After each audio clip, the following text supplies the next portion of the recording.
დღევანდელი დღე შევაჯამოთ, სად მივდივართ? დღევანდელი არის ის, რაც იქნება ხვალინდელი, იმის შემდეგი ბევრი ადამიანის მართალი ღირსებით სავსე პატრიოტის მოძრაობა, ენერგიული, სანამ არ შეიცვლება უმძიმესი რეალობა ქვეყანაში.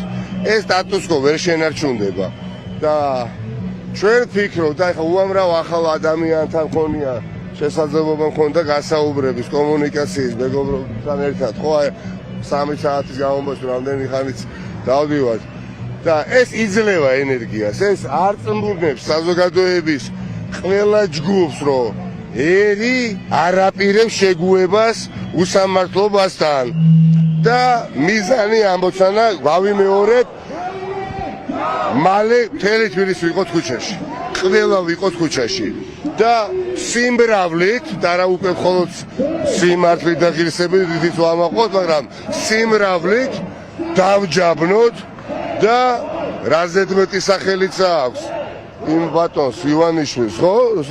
აი მისი რეჟიმი სამართლიანად დიახაც დემოკრატიულად მოვგუდოთ, რომ ხალხს გადაეცეს ძალაუფლება და ქვეყანაში ჩატარდეს ახალი არჩევნები და ამას სჭირდება ყოველდღიური, ყოველსაათობრივი ბრძოლა. ხო, მე არ ვიცი, ნახე ერთი ადამიანის პროტესტი ვნახე ავტობუსში.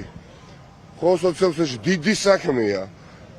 სხვა ადამიანის პროტესტი ვნახე სხვა წეთში უდიდესი საქმეა. ამ დროს პეკინის გამზირზეც, რუსთაველზეც, ჭავჭავაძეზეც, ვაჟავზეც, ყველგან ქეთევაწამებულზე მივახცევთ იმ მოცემულობას, რომ იქნებით ქართველები საქართველოს მოქალაქეები და მე გვსდიოს სპეცნაზელმა ვერ გამოგვეკიდება გამორიცხულია და რუსთაველის გამზირზე თავისთავად უნდა ვიყოთ, ოღონდ ყველგან უნდა ვიყოთ ერთი და იგივე სკეთებით, რასაც წლების განმავლობაში შეიძლება ვცდილობდით ერთი და იგივე შედეგზე გავდიოდით, ხო? რუსთაველის გამზირზე შეკრებები, იჩიტაძის გამზირზე, ჩიტაძის ქუჩაზე იქვე რაღაცა ბაზა აქვს, იქ განსამხედროებული ამ სპეცნაზელებს წამოწმულები არიან ამ რაღაცა ეთყობა სპეციალურად განკუთვნილ, რაღაცა აუვეცი ჩაიცოდნენ ახალსაჯი გამოვარდებოდნენ, გაზ გაუშვებდნენ, წემდნენ, რაიჭერდნენ და ესე და ასეთეს ადამიანს უყოფილიყო ჩიტაძესა და ჭიჭინაძეს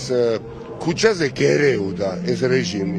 ეს შვიდობიან უსახლეობას ერეოდა. ამიტომ ახლა უნდა გავიშალოთ მთელი თბილისის მოედნებზე, გამზირებზე და კონკრეტულ დღეს კი არ უნდა მხოლოდ საპროტესტოდ გადავადგინდეთ, ამ საპროტესტოდ უნდა დავდგეთ და დანარჩენი მერე. დიდი მადლობა. მადლობა.